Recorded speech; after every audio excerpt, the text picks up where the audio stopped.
if people still want to get drinks, seats, anything like that, a drink, a seat. Okay, well, good evening and welcome. Welcome to National Gallery X. I'm Ali Husseini. I'm the co-founder, along with Chris Michaels, the director of digital at the National Gallery, of this facility, and I'm also serving as co-director. And Art and Flux actually has a bit of history with me and with us. About the year that Chris and I were talking about founding this facility, which was supposed to be a place where cutting-edge art, meets the canon. We're a partnership between King's College London and the National Gallery. I went to the 50th anniversary show of the British Art Society at the Royal College of Art, and I saw a fantastic selection of art. There was a lot of legacy video art and electronic art, which I had lectured on and been inspired by myself as an artist and as a researcher. And also there was a great selection of contemporary art, and I said, well, who has brought this together? And it was a group called Art in Flux. So as we were pulling together our program here at NGX and bringing in technologies from King's, for instance, there's a spatial audio system that was invented at King's College London, and putting them together with real-world problems from the National Gallery, because the point of this facility is to be a place where actually cutting-edge research from King's mainly, but also from other places, can meet the real-world problems of an everyday running problems of a museum. COVID hit, and so we were about to open our first exhibition in March of 2020, and all of a sudden we had to pivot online. And we went from having a series of planned physical exhibitions and residencies to having to somehow do things virtually. And I remembered that Art and Flux seemed to have quite a keen curatorial sense. So we invited them to give a series of talks about contemporary art that would be thematically related to the kinds of things that we would want to do physically in this facility, but we're unable to do. So for the past few years, we have asked them to give occasional talks, which you can find online at our website and also on their website. And we've now had to close that series and bring that to an end, but fortunately we're able to finally come back to our original mandate. So we invited Art and Flux to give one last talk where we have physical talks, we have lectures, we have installations, and we have guests, and we've even had workshops today. So I invite you to enjoy this evening. I think there's some fantastic speakers. We've got some keynotes, some inspirational moments, and maybe some chances for you to contemplate yourself and your relationship to art. And then we're going to have entertainment provided with food and drink and hospitality. I hope you'll stay. And some artworks produced by some of the people in this very room. I'm now going to hand the microphone over to Maria Almena of Art and Flux. So thanks again for coming, and I hope to talk to you afterwards.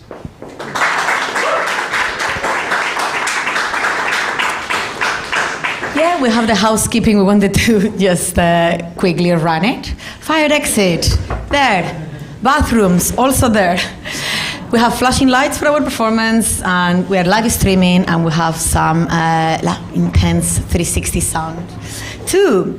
Thank you very much, Ali. It's a pleasure to be co-hosting this event, and a warm welcome to everyone that is here at the National Gallery Innovation Lab, NGX, and also to our audience online as we are live streaming. So today we are going to share our journey of artistic experimentation and social transformation, and our vision for our dream future society, and why our Flux and NGX residency was focused on media arts for social change, as we truly believe on the power of the arts for social transformation, and also on the artists and the contemporary artists' responsibility to address our society's current challenge and how to help to mitigate them. Co-curating and co-producing this event. As an artist, I develop my work with Kimatica Studio, where I'm the creative director. We design transformative experiences by combining interactive technology, live performance, and the human body. We explore consciousness, perception, and the sublime to inspire interconnectedness and introspection. Our media art installations and live performance are a radical interplay of light, motion, and emotions, and we dissolve the boundaries between dreams and reality. Before I continue with our event, I would like to introduce you to Art in Flux. So our organization was founded 7 years ago already at the Lights of Soho Gallery in London by the artists Olive Gingrich, Afra Semsa, and myself. We are an artist-led community interest company for artists working in the intersection between art and technology, with a focus on supporting underrepresented artists such as LGBTQ+, diverse heritage background, women in tech, and neurodiverse artists. We've grown from a loose forum of 30 practitioners into 2,000 practicing artists. And we are proud to have a wonderful community of artists with a range of different backgrounds, from upcoming to established artists. They all share the common passion of creating media art as a way of subverting the contemporary use of technology. We also have worked with institutions, and we have worked with key UK institutions and many universities too. We've run cultural programs for them in order to integrate and communicate media arts into their programs. And now I'm going to hand over to Olive to tell you a little bit more about other activities we run. Thank you so much, Maria. Yeah, thank you. My name is Olive Gingrich. I'm a media artist. I'm also one of the co-founders of Art in Flux. My own artistic practice is really interested in participatory art forms, in neuro art, and also in visual sound. Together with the art collective Diana Lima Group, we're exploring the intersection between sound and vision. And tonight we'll see a little bit more of Diana Lima Group in a bit. But just to say that we were the very first artist in residence here actually at National Gallery X. And it's very exciting to now be finally back in the space and be able to show our work here to you. So a bit more about Art in Flux. What we do. So since 2018, we're hosting annual exhibitions. Our big exhibition that Ali mentioned in 2019 was celebrating the 50th anniversary of the Computer Art Society, and was then taken to the Victoria and Albert Museum as part of the Digital Design Weekend. And apart from physical exhibition, which you obviously can explore here as well, we're also doing virtual exhibitions.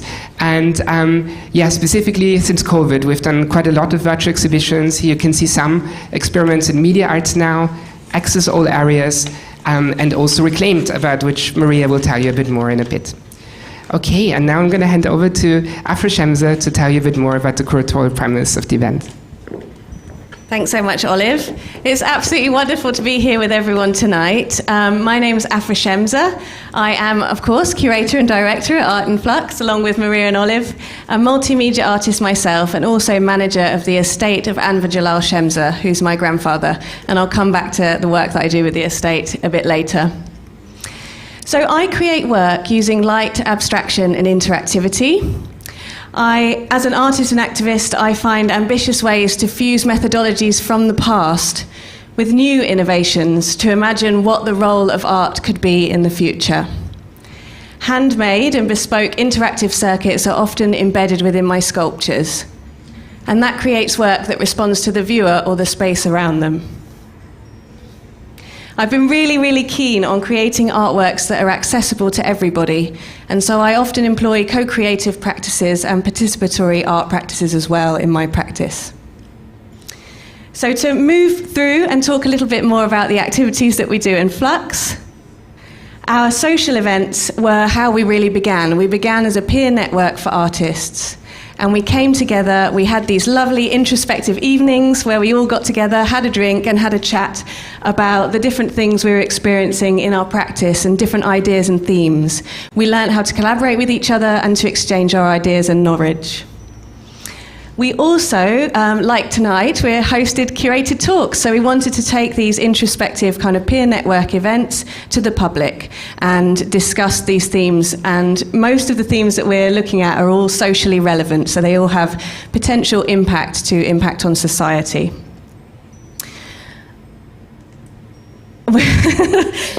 So we also do workshops. So part of Flux's remit is to make media art practice and also digital technologies as accessible to everybody as possible. So we've been working a lot with young people over the last few years and adults to demystify technology and make tech accessible to everybody. So this evening's event is all about transformations. It's about how media art can and does have an impact on society. As an arts organisation run by artists, we really believe that art has a transformative power, and so we're really excited to kind of present that to you this evening. As Ali mentioned, we've had a whole day of programme today. We've had a university tour this morning, we've had a community leaders workshop, we had 2 research workshops this afternoon about transcendence design and participatory art. And tonight, I'm so delighted that we'll be having Kay Watson from Serpentine as our keynote speaker and Natasha Trotman, one of our Flux artists, to all present their work around the theme.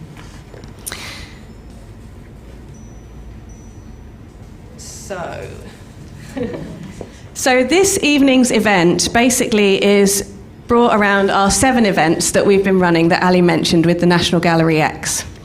So each event is centred around one of the curator's interests, and the themes are our artistic practice themes that we're working with in our own artistic practice, and we've also crossed that over into our curatorial practice as well.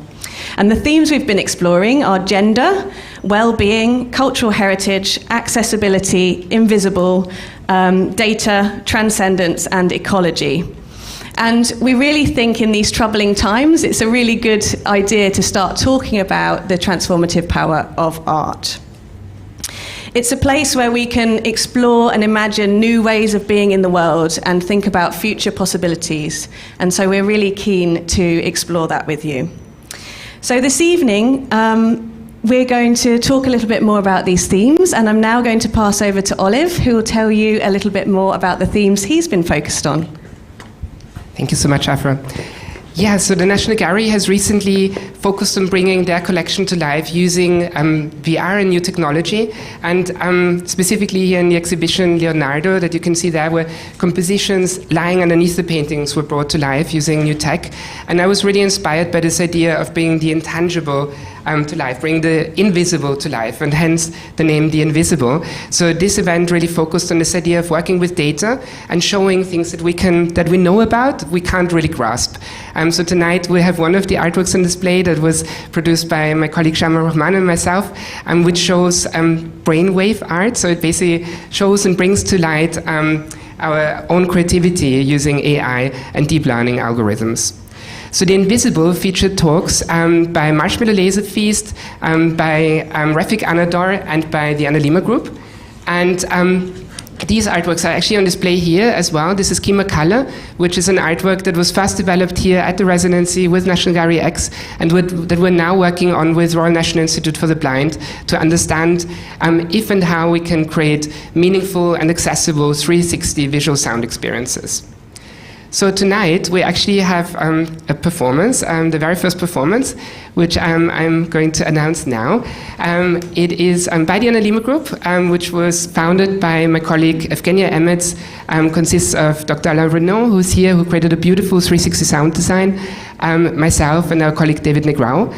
And this artwork was nominated for the Lumen Art Prize. It's called Kima Voice, and tonight it will be performed by Victoria Cooper. It's a participatory performance, so the hope is really for you to perform together with Victoria. I should say, because of legalities, whoever wants to perform will have to sign a release form, yeah? So I hope that's okay with you. So please be brave, and without any further ado, I'd like to announce the very first performance, the Annalima Group.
much, Hannah Lema Group. That was mesmerizing, and I think also proving how through synchronizing your voice, you can maybe synchronize all your state of beings, and that always helps with within our society, right? So now I'm going to be talking about the first event I curated, Levitations, Media Arts for Well-Being. Levitation explores how media artists and scientists are using technology to create transformative experiences for the future of humanity well-being, expanding on the role that arts and tech experiences should have in our contemporary society in order to address the deepest of individual and societal needs. It featured the work of neuroscientist Mendel Kellen, the designer Rachel Winfield, the media performance Schematica, and the neurodiverse artist Natasha Trotman and light artist Luciana Hale. For this event, I met the renowned National Gallery Impressionist curator Christopher Rippel to explore the similarities between media artists and Impressionist artists as the radical order of their time. It was really interesting to learn that Impressionist artists, they were the first ones to explore abstractions, and they were interested in representing the constant transformation between light and color. They were also inspired by the scientific discoveries of their time, and the first one to explore immersion, which are all key tendencies within media arts. The focus of this event, it was to explore how to create new forms of therapy through artistic practice, and how to enhance the therapeutic powers of the art. These ideas have been long explored at the National Gallery collection. For instance, by the genius Vincent van Gogh, who was known for expressing his inner world through his art, and also using it as a therapeutic tool to stay connected with the world after he lost his hearing. For this event, we select the artwork of Kira Sigalini, also on the audience, to represent this theme. She's an award-winning multimedia artist working with technology to create emotionally connecting experiences. She developed sensors and light biofeedback artworks, which extend into research on breathwork and diaphragmatic breathing. This resulted in the development of deep sim art object, which you can see and experience on the right-hand side of this room. This piece uses custom sensors. The participant breathing is visualized in a soothing light, picking only deep, slow diaphragmatic breathing. Now, I'm going to pass it over to Olive to tell you about another of his themes. Yes, so I'm focusing on gender and media art. Gender Tag was our very first event at National Gallery X, and it built on some of the important work that the National Gallery has done to address historic underrepresentation of women and the historic deficit in discussing gender in this context. Gender Tag focused on representation of self and gender by female, non-binary, queer and gay artists presenting their own contemporary practices against the backdrop of the historic and continued underrepresentation in art institutions across the globe. Speakers at the Gender Tag event included the seminal artist Pedro Aletiche, the media artist Birgitta Hosea, the researcher Paula Kalus, as well as a range of upcoming and emerging artists. This emphasis on championing historically excluded voices became a key ethos of Art in Flux. Tonight, we're exhibiting the groundbreaking artist Jake Elwes, who is showing their work, The CZ Show, which you can see over there. The CZ Show addresses discrimination in data sets and deep learning algorithms through their art. Jake's work, The CZ Show, explores new type of performances that reach beyond gender and beyond the binaries through deep fake drag. So Gender Tag will culminate in an exhibition that we're hosting at Ugly Duck, and this exhibition will open on 24th of November this year, so please put that date in the diary. Yeah, and now I'm going to hand over to Afra, who's going to talk a little bit about her theme. Thank you so much. And just to say also, all the artists are here tonight, so you will have a chance to meet them and talk to them about their work. So Jake's just in the audience over there. Hi, Jake.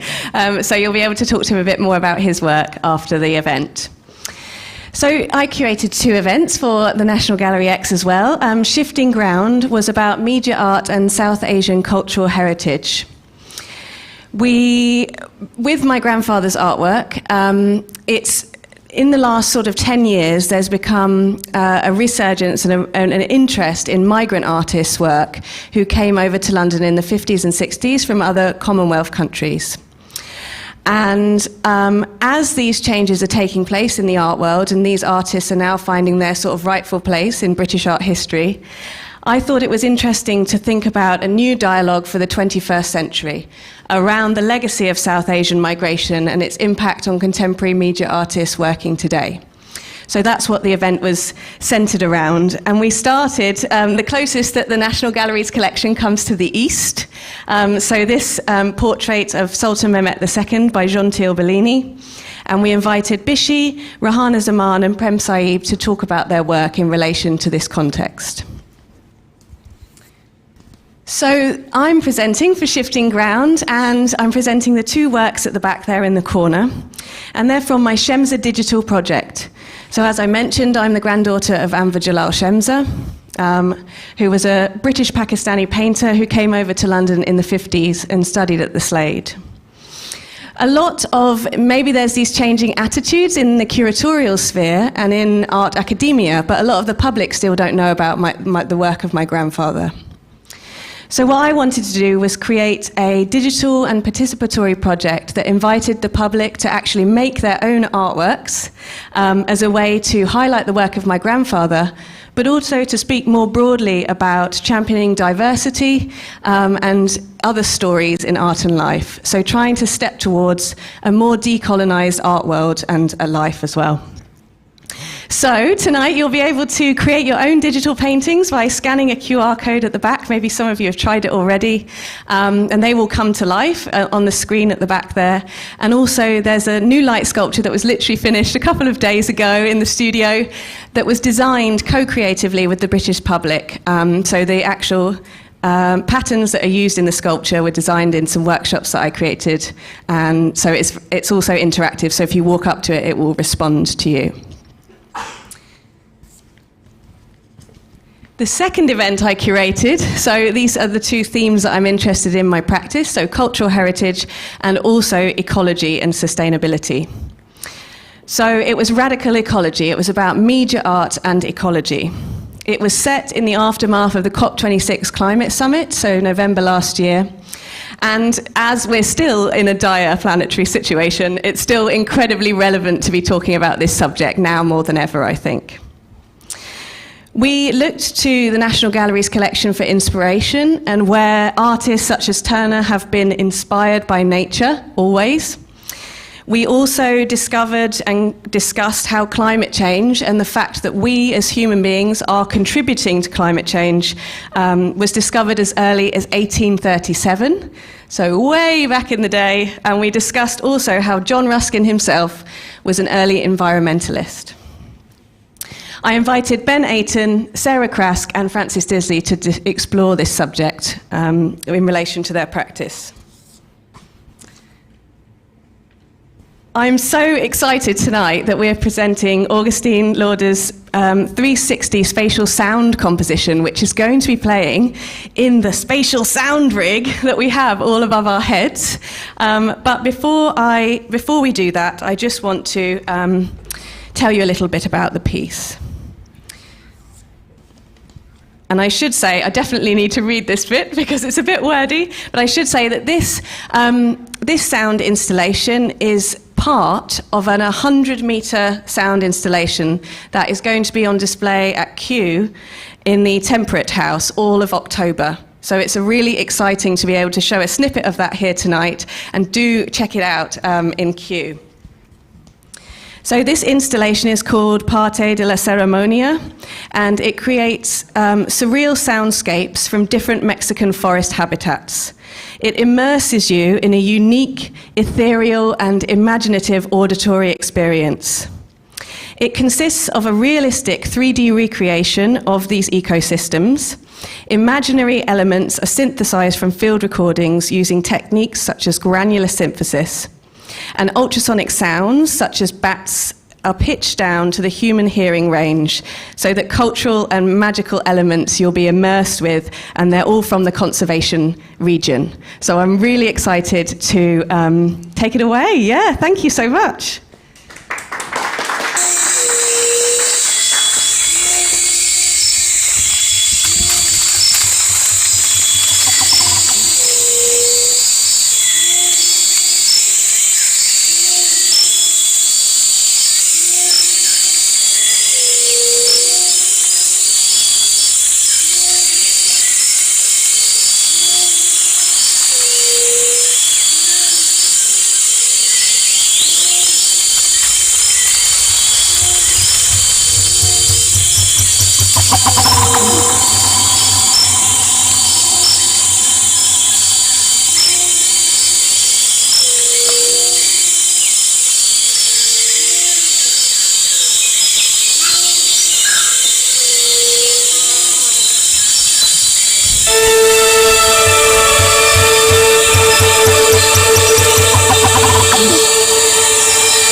Well, thank you so much, Agustin.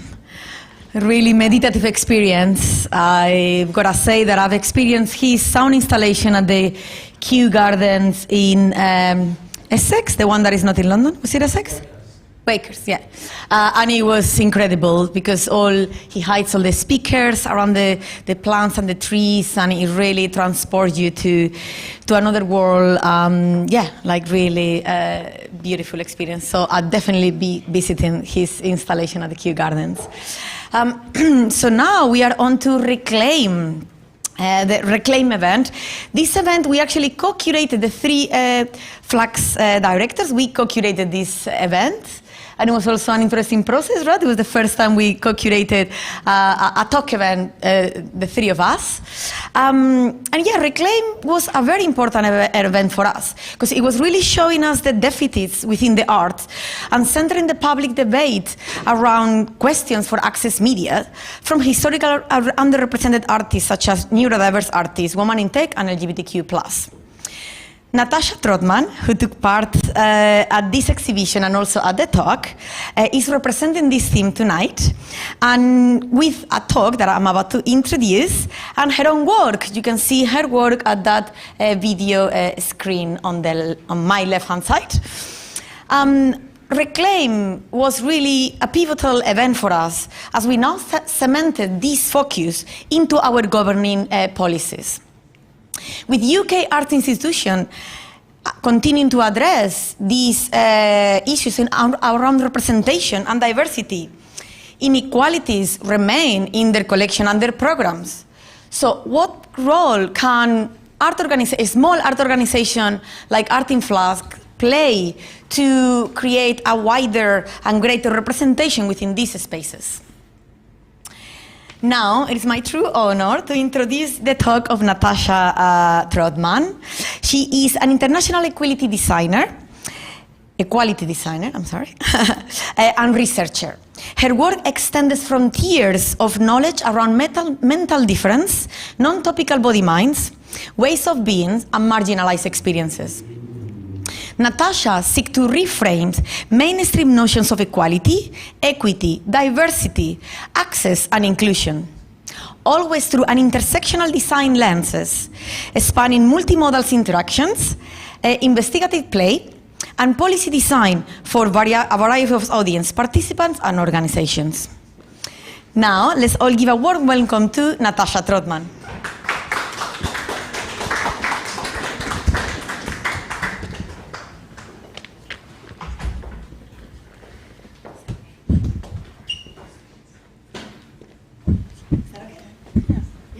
Thank you, Maria.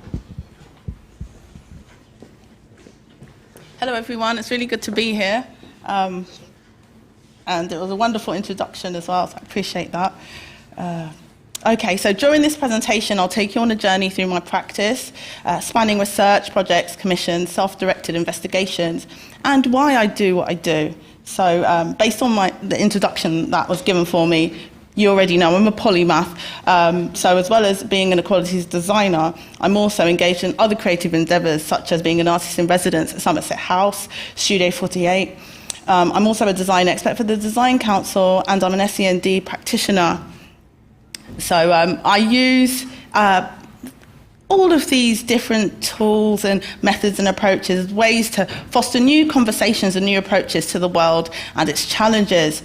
And in regards to, we'll do a little bit of jargon busting, in regards to neurodivergent, it refers to those who experience and process the world in distinct and unique ways due to neurological differences, including but not limited to autism, dyslexia, dyspraxia, dyscalculia, sorry if I got that wrong, learning disabilities, Tourette's, ADHD, and adverse childhood experiences, also known as ACEs. So I'll also use the term mental difference, inclusive of people living with a dementia. Next slide, please. So, as previously mentioned, my work examines different ways of experiencing and processing the world, ranging from people with mental difference, hidden disabilities, neurodivergent communities, through to people living with dementia. I also work with neurotypical people. I am fluent, fairly in neurotypical, I think.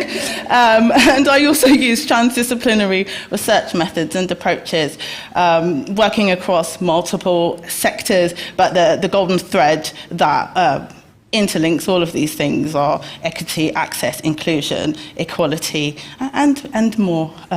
So using transdisciplinary methods and approaches, I became, through my work, particularly interested in unpacking and interrogating accepted inequalities. For example, initiatives and such offering and offerings that frame things as inclusive and as diverse, but for example, opportunities to racialized or ethnically diverse people, but there are terms and conditions relating to mainstream notions on age and normative developmental trajectories. So, next slide, please. Thank you. So I mentioned normative developmental arcs, trajectories. I could go on. I'm a little bit nervous and a bit low on spoon, so do forgive me if I trip on my words a little bit. And if you're interested in spoon theory, that was created by Christine Miserandino, and you can find out lots more about that and the energy ranges and how we quantify that as neurodivergent and disabled and chronically ill people. Okay, so what drives me? Curiosity, intellectual humility, yeah, justice too.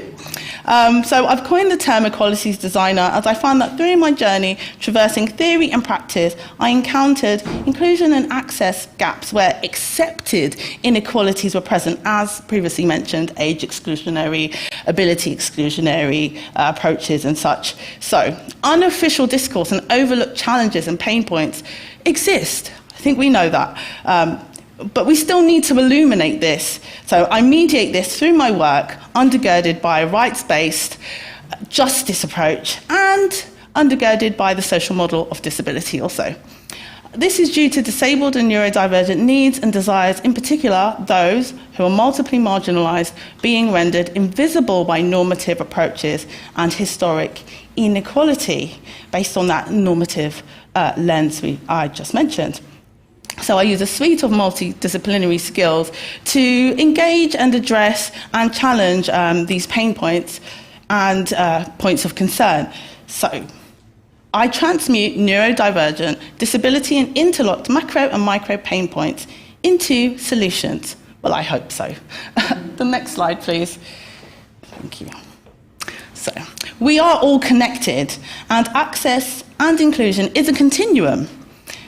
But I have a question for you all. Are you sitting comfortably? Feeling okay? Yeah? Okay, well, that may be coming at a cost. It might not be a good thing. As we're aware, there's one geographical world. However, there are many worlds within worlds occurring simultaneously that people are experiencing, living right across from you. Or opposite you, as we're all seated in here together. Okay, so if the people who are overlooked or unheard are designed out due to normative notions of needs and requirements, those in disabled and neurodivergent communities are faced with the articulated outputs of that, which are misfitting designs. They do not fit their whole selves and requirements. Life can be uncomfortable, a pain point. So mainstream normative comfort may be coming at a cost. From a personal standpoint, I've discovered that I'm living a tethered existence.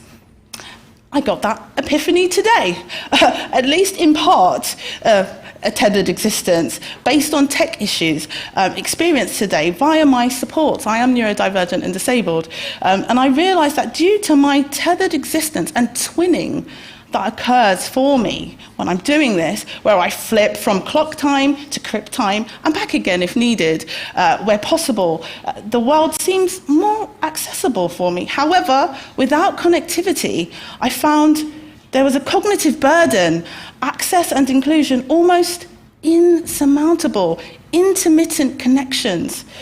I feel strongly that digital access is a human right. We need a continuum of connectivity. I've said it before and I'll say it again. Nothing about us without us. Nothing about us without all of us, with a position of pushing against and going beyond the normative scope of us, we and they. Put simply, good design enables, bad design disables. Good design works, as previously mentioned, undergirded by the social model of disability and within a continuum of access, looking at situational, temporary and long-term needs and access requirements. While working across my project, I started to realise, as I mentioned before, not every voice is being heard, but there are also official and unofficial conversations and discourse occurring. This started to emerge, along with the related power differentials. So marginalised and multiply marginalised people, groups and producers of knowledge were being designed out. The result, as I mentioned before, accepted inequalities in various forms, in varied articulated outputs. I attempt to mediate such challenges via lived and learned experience through my practice, pushing for access, involvement, inclusion and engagement as a right and entitlement for all, from a personal and professional standpoint. But from a personal standpoint, I can say that I have multiple aspects of myself existing simultaneously, each with their own affordances and challenges, even penalties. This is known as intersectionality, a term coined by lawyer and activist Kimberly Crenshaw. Well, that's if you believe in labels. But it's okay. If you don't believe in them, they believe in you. Next slide, please. During the pandemic, I worked within special measures on the ground, delivering sessions. The first year, it was a year like no other. I found myself at a point where the various aspects of my being met at the crossroads. It provided an invaluable moment of clarity. Yes, there are complexities. We must lean into them. Equitable offerings that contribute to meaningful change on policy and practice are vital. During this time, I worked on neuromnemonic. This illuminated the multiply marginalised experiences and textures throughout the pandemic through an interactive, poetic 360 experience and amplifies underserved voices that exist at the intersections. Neuromnemonic has been exhibited by the National Gallery X and Art in Flux, the Royal Borough of Kensington and Chelsea, Art Week and Ars Electronica. Next slide, please. So this is a clip from my film, ND, You, Me. The ND stands for neurodivergence, and I think we've already done the jargon busting for that. ND, You, Me is an umbrella project. Hughes challenges the light and shade of difference. This experimental film brings non-typical ways of being into focus and explores neurodiversity, compassion and connectedness, celebrating the tapestry of ND body minds and experiences. And part of this was also featured in the Kaleidoscopic Minds project led by Azara Amoy. Next slide, please. So, polychronic frequencies. Crip time, clock time, polychronic. So, crip time, academic Alison Kafer refers to this approach and way of thinking as understanding time in a different way. Crip time illuminates the complexity of disabled experiences in a Western world, a world undergirded by clock time, normative time, a construct that can present barriers to inclusion, diversity and access for those who exist outside of the mainstream.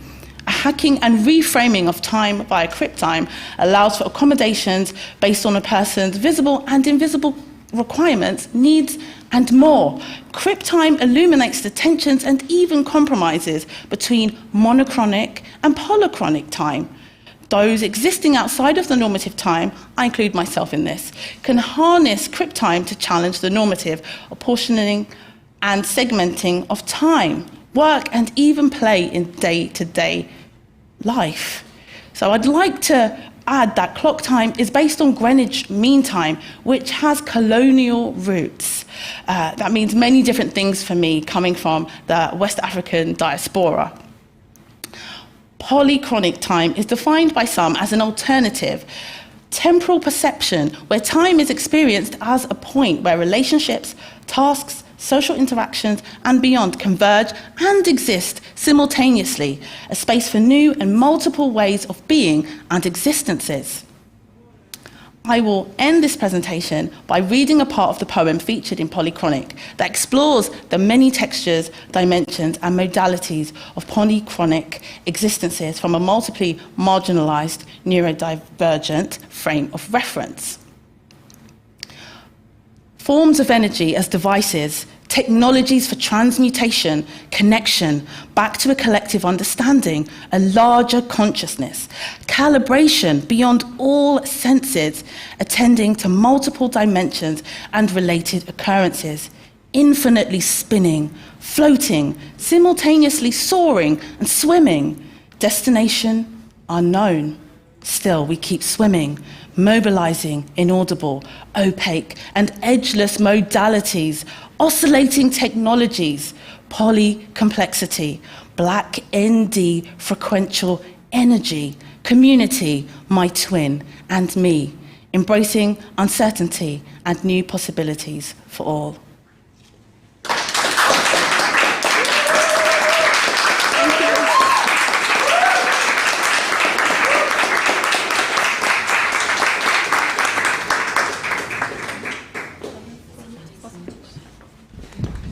Thank you so much, Natasha. Yeah, it's a real honor to have you here and so inspiring, really. So I just want to say artists like Natasha Trotman really epitomize this idea that artists operate on the intersection between culture and real change, societal change. And yeah, Natasha's artwork is over there, so please feel free to explore it after the talks as well. In the tradition of the National Gallery, really, so we're trying with Art in Flux really to provide a forum for artists to push for societal change, just like artists like Peter Paul Rubens, for instance, who was prolific in these different spheres between politics and culture. We're really hoping to provide a forum for artists to push for this societal change. And we're hoping to do that through disruptive technology, but also through new types of collaborations between artists, researchers, cultural institutions. And today it's a great honor to have a trailblazer for new types of collaborations here. Kay Watson, who's creative at iLab at the Serpentine, is really showing us new types of collaboration in which technology plays an important part. Kay Watson is a producer and curator working with art and advanced technologies, photography and video games. She's head of art technologies at Serpentine, London, and a trustee at Brighton Photo Fringe, Mediale, and the Photographers Gallery. Please welcome today our second keynote speaker, Kay Watson.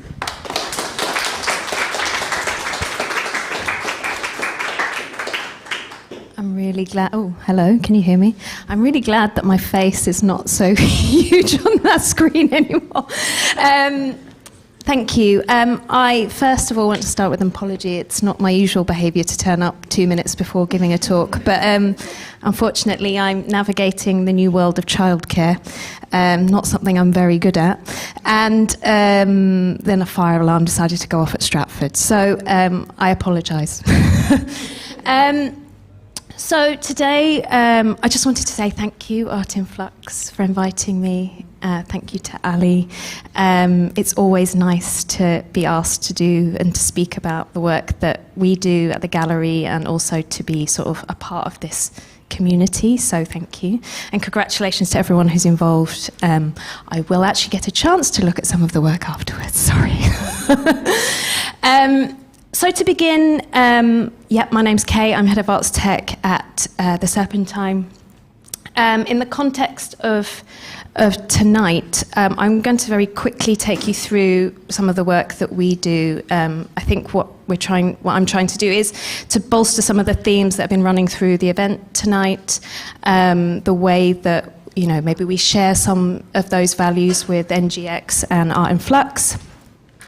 And the way that we in Serpentine really think that art and culture is a vital part with how we think about and understand technology, that artists should be supported to work in this area, particularly with a focus on R&D, and how we can prototype the evolutions or transformations that might need to take place within organisations and the wider ecosystem in the way that to enable this shared mission.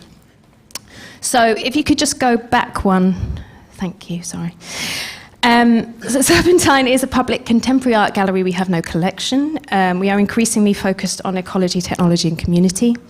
In this context, I work obviously on the technology strand and where this intersects with our core concerns.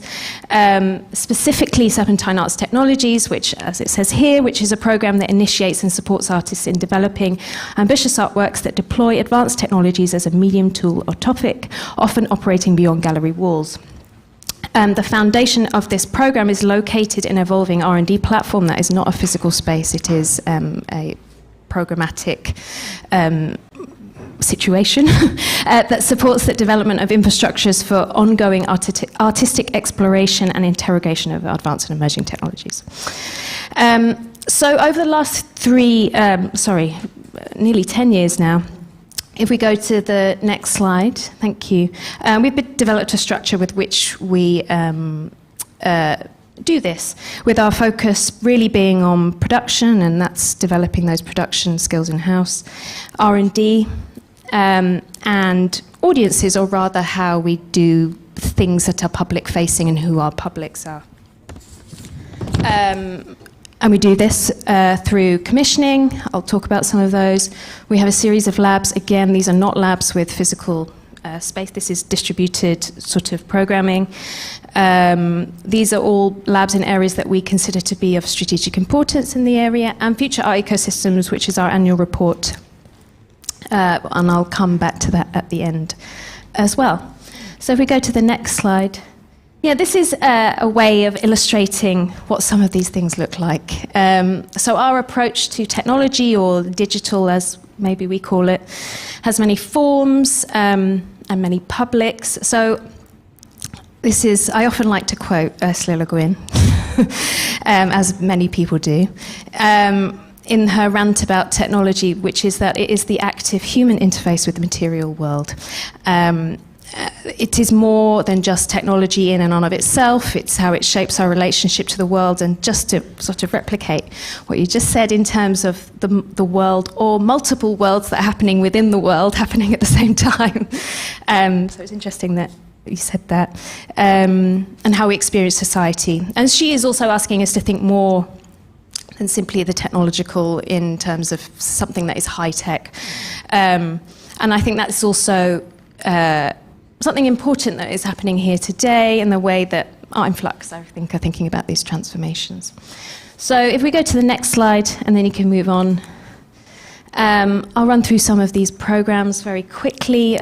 Artist Worlds is an ongoing series of commissions, events that support artistic practices that engage with simulated realities, immersive storytelling, and virtual world building. The idea being to invite audiences into these worlds to explore and offer insights in these advancing technologies, but also associated practices. If we go to the next slide, this is from a lockdown project with Jakob Kutsteensen, where we sort of redeveloped a single VR work, which was, a sort of narrative work. We developed it into a multi-player open world as such, and invited a number of collaborators in to basically do a kind of performative walkthrough, inviting Ryndon Johnson to do a reading, and Alenda Chang to talk about the relationship between ecology and video games, which she writes so well on. And it's very much a product of the lockdown. It's something we will continue. It was live streamed via Twitch, and we did it live. It was quite difficult. Luckily it worked. And if we go to the next slide, I think what we were trying to sort of do is bring in these multiple viewpoints within the single world and do that live. The next project actually will be with, the next Artist Worlds will be with an artist called Gabrielle Massan, who is a wonderful artist, and we're developing a game for that. I thought I would include, this is quite an old project from 2018. It's really like the first exhibition that we did the first time the digital department, as we were known then, was allowed to go into the gallery. Which was a bit of a risk, I think, on the part of the gallery, but And that's why I wanted to bring it up. If we go to the next slide, this was in a nutshell, it was the creation of an artificial life form that was born in the gallery. It was an AI that responded to the behavior of the audiences. You could sort of basically Skype yourself into the world, and this life form could decide basically whether to kick you out or not. And as their personality developed, it was based on things like your facial movements, all your behaviours. Quite a complex project to undertake, and I think what this also tells us is the importance of a space for risk taking, and how do you enable that within the art field as it is now. I don't know if I know the answer to that, but I think it's just an important thing to say. Next project, Hive Mind. This is quite recent. We've been working with a collective called Trust, who are based in Berlin, who do a lot of work in terms of working with advanced technologies. They do a lot of stuff around blockchain, and they have a co-working space and all of this kind of thing. We worked with them to develop a knowledge game, which was both a game and a piece of infrastructure for us as a department, through which to work with artists to talk about how their projects are developed. So it becomes like a sort of play-through, gamified way of talking about the back end of artistic processes. So if we go to the next slide, I have a few images. This is from work. This is Trust, and this is something that we live stream to Twitch, because Twitch is our sort of arts technology's sort of main public-facing space. You can see all these hives, and within these hives is an opportunity to talk about different aspects of how a work is developed.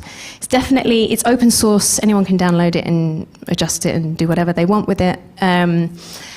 If we go to there's a few slides. We just recently, so we're doing live events with different artists. So we've just worked with Libby Heaney, who's the quantum physicist artist, who's brilliant, and is trying to talk about how important it is for us to understand what's happening with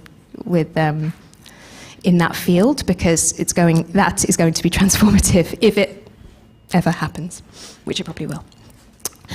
Final project, I think this is Hito Styles Actual Reality OS. I wanted to include this because this was quite a big project for the gallery, in that it spanned across different departments, across exhibitions, our team, and working with our civic team, all of which was based around this notion of thinking about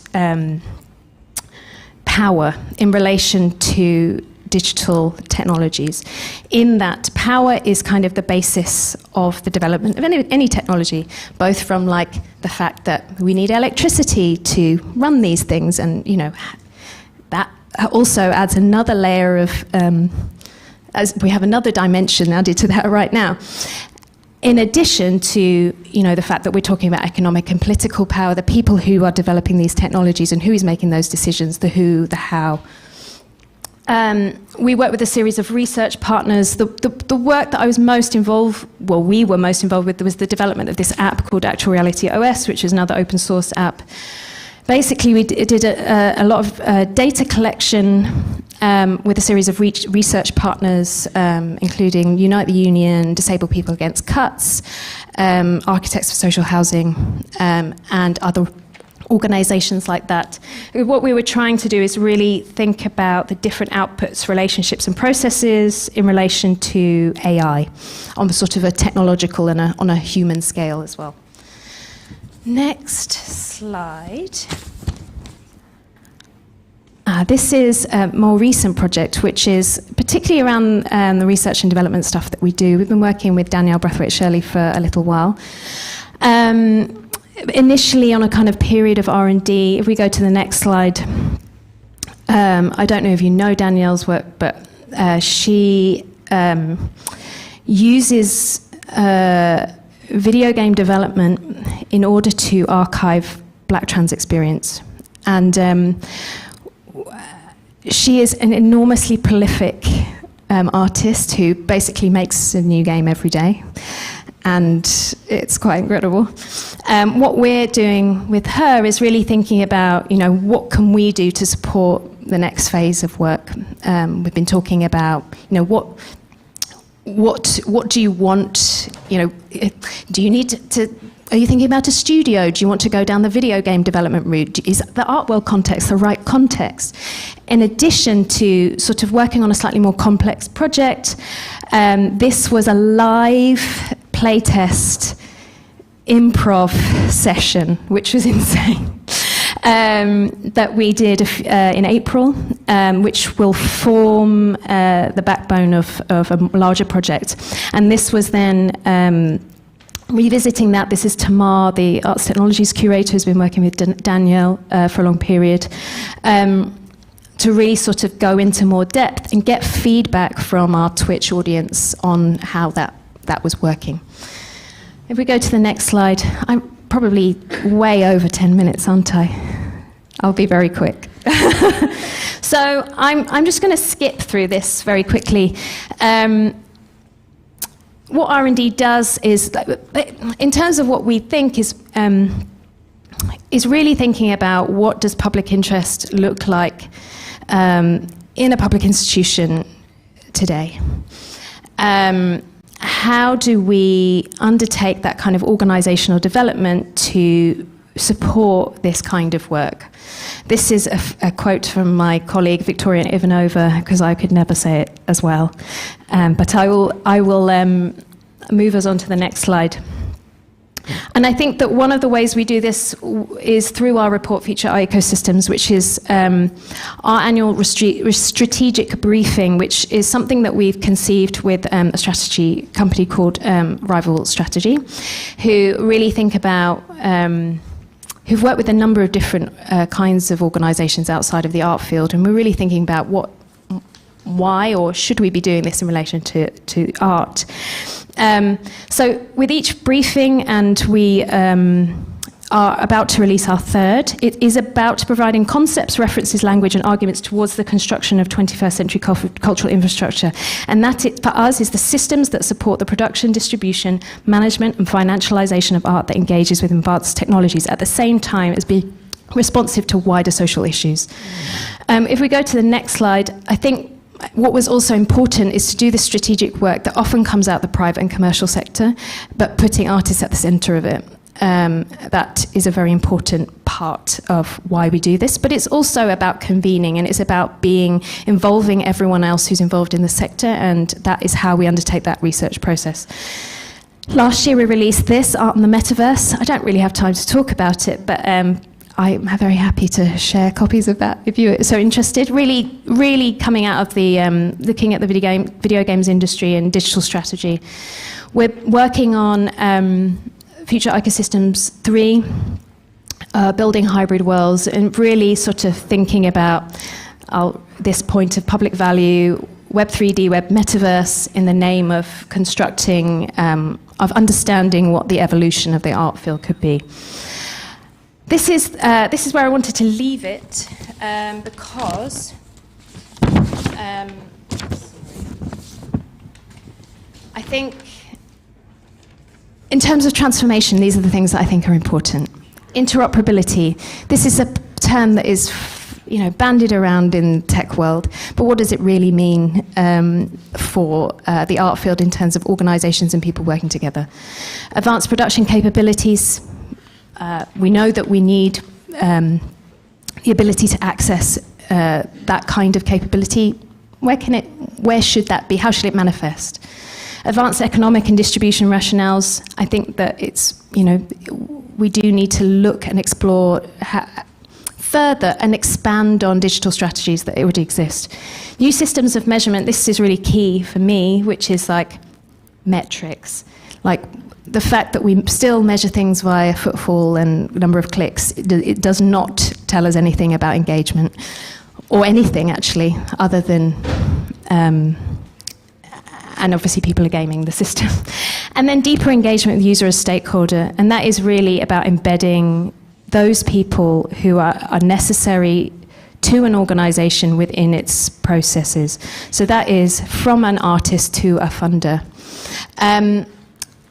That's everything from me. Thank you. Thank you, Kay. Thanks so much, Kay. I think it's very fascinating to learn about other organizations, how they are developing the digital program, and also to learn that you've been working with Danielle, as she's also a Flux artist, actually. She was part of our Reclaim virtual exhibition. And she recently just spoken at our last Flux Social, actually. So yeah, now we are entering to the end of the event. I'm going to talk about the last event I curated for National Gallery X. That it was called Transcendence. This event explored the art behind creating mystical and transcendental experiences. How can this be designed? They're relevant in our society, and the latest technical and scientific research on their potential to support alternative therapies. It featured media art projects by Kimatica Studio and Maya Petrick, and views from our expert speakers, creative technologist Carl Hayden Smith, here, and neuroscientist Catherine Templer-Lewis.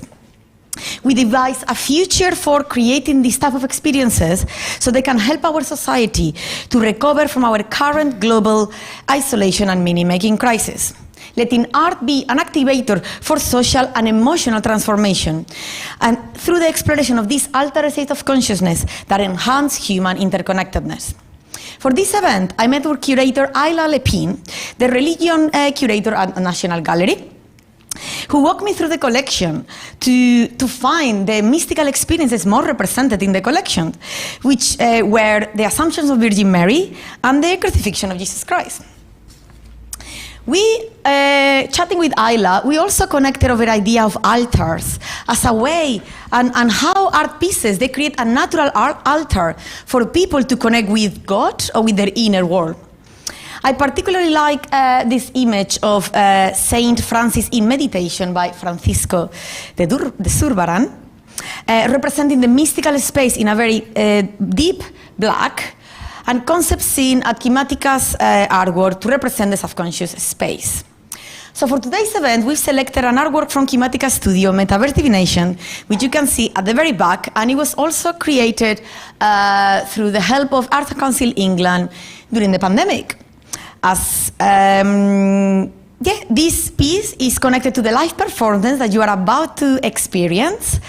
And it's a series of augmented reality ritualistic performances that uses ritual framework as a design framework to promote embodiment, interconnectedness, and introspection. Kimatica wove together interconnected realities to experience performance, and also to explore how to integrate ritual methodologies in the digital world. The augmented reality visuals that you can see, they respond to the performance, movement, and colors in real time using our own 360 and AR body tracking open source. Now it is time for the closing experience of this evening. So I'm gonna get my team to slowly prepare everything they have to prepare. Kimatica is presenting Metaverse Divination live performance. It is directed by myself, performed live by Nestor Rubio, Jose Macabra, Barbarella, Buca, Terry Clark, and Susanna on the makeup. It is an ongoing R&D project that is serving as a case study of our larger transcendent design research. This research project is exploring how live performance in the combination with interactive technology can induce an altered state of its audience. As we believe these type of experiences can help to mitigate some of the current challenges we have in our society now. We are designing the next generation of transformative and transcendent experiences to elevate human conditions. By drawing inspiration from the ages of human consciousness, the latest scientific research, ancient and spiritual practice, in order to create new contemporary rituals. We are building a transcendent lab, a community of artists, researchers, practitioners, and therapists to combine methodologies from psychedelic, mystical, and transcendent experiences. This project is supported by Breaking Convention, the International Psychedelic Consciousness Conference that happened at Greenwich University. And it's been launched thanks to the National Gallery X and King's College, who hosted their very first seminar this morning, actually.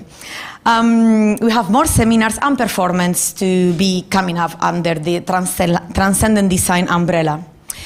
There is much more I'd like to share, but there is no more time for words now. I just like to finish by saying that we are focusing on creating contemporary rituals because we want to help our Western society to be more connected with the subconscious mind, with the inner world, and with magic. So now I'd like to welcome you all to experience Metaverse Divination, Kimatica's latest ritual performance. So you can switch off the light. Yeah. And to start, I'd like to invite you to close your eyes for a second and focus on your breathing. Let's take together 3 deep and slow breaths. 1.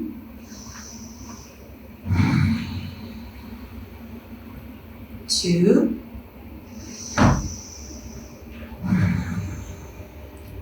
And 3.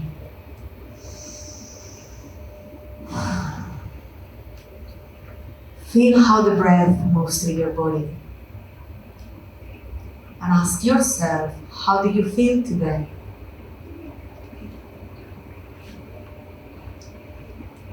Now, I'd like to invite you to open your eyes and experience Metaverse Divination performance.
That was a snippet of what Kimatica has been working recently, and I want to thank again my team, performance and vocal Barbarella, Buka, performance dancer. Technical wizards, we've got Nestor Rubio in the programming and the generative visuals, Terry Clark in the lights, and Jose Macabra on the sound design.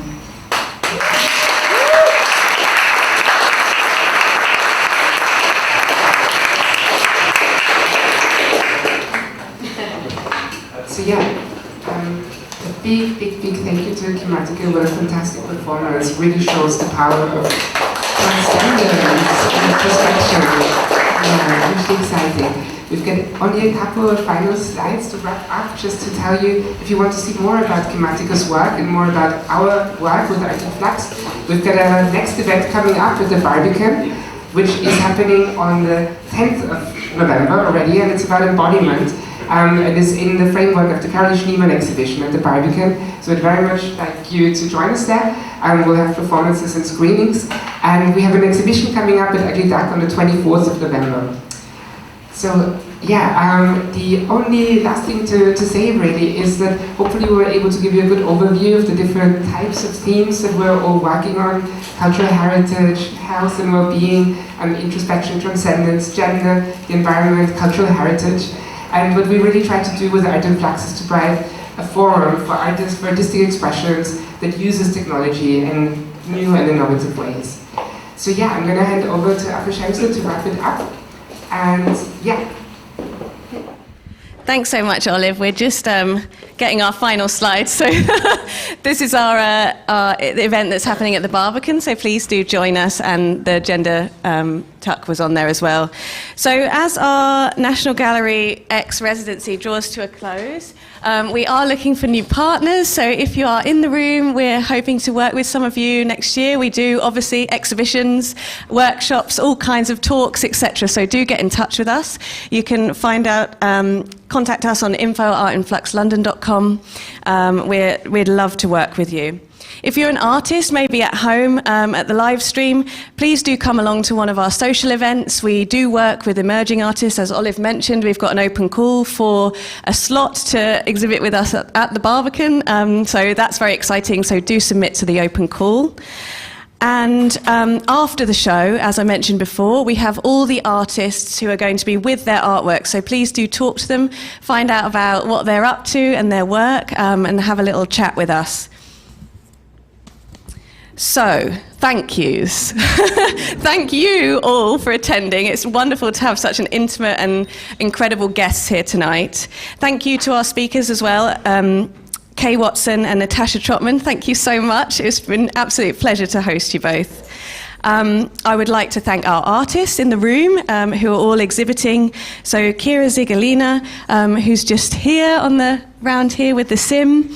Jake Elwes in the audience. Augustine Lauder, fantastic. 360 sound, yes, thank you. Kimatica Studio, amazing performance. Anna Lima Group, fantastic. Olive Gingrich, Sharma Rahman, and my collaborator Stuart Batchelor.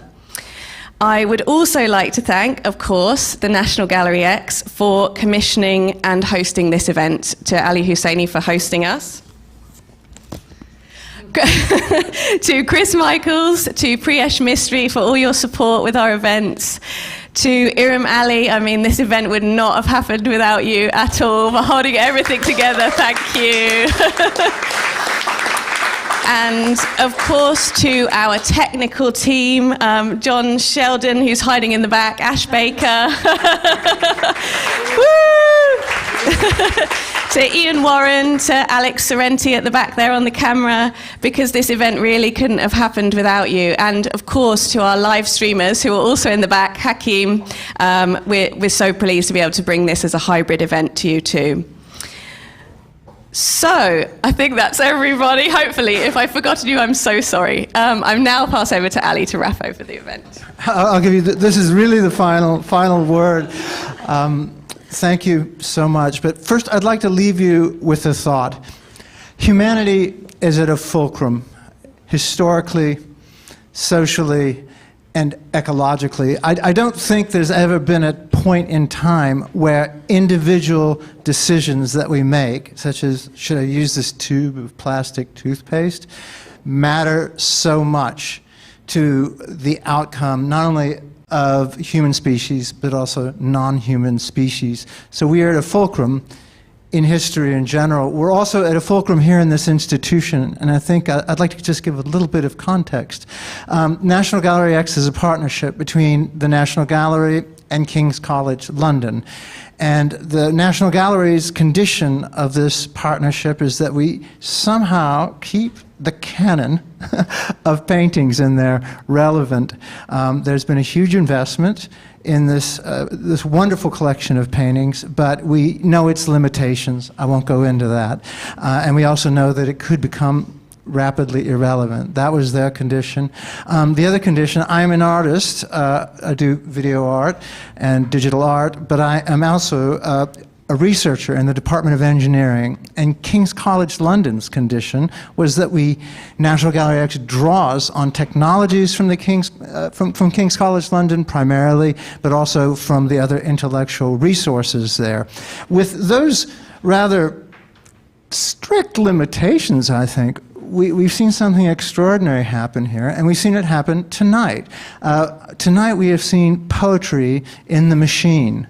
And I think this is really important, because I said earlier that we have to make decisions. We're at a fulcrum, which means we go one way or another. And the answer that has come to me through all of our presentations, and I thank both of our keynotes, and well, all the thanks have been given around. I want to thank everybody for attending. But the answer to that, I think, is diversity. And if we think about what happens to a monoculture, you have one species of wheat or one species of corn grown with the old way of thinking, oh, let's keep it uniform, and then something comes along and wipes it out. Well, there are moral reasons to have diversity, but there are also practical reasons to have diversity. It leads to sustainability and to resilience. So I think tonight, one of our takeaways is there's a lot of great art being shown. We have a lot of old masters there, but some of the art you've seen here today, they're going to be old masters in 50 or 100 or 500 years. But let's also think about taking as many different influences as we can and expressing ourselves in as many ways possible. So I'll close with that word, two words, diversity, and many thanks to all of you for coming and attending and participating. It's been a wonderful night.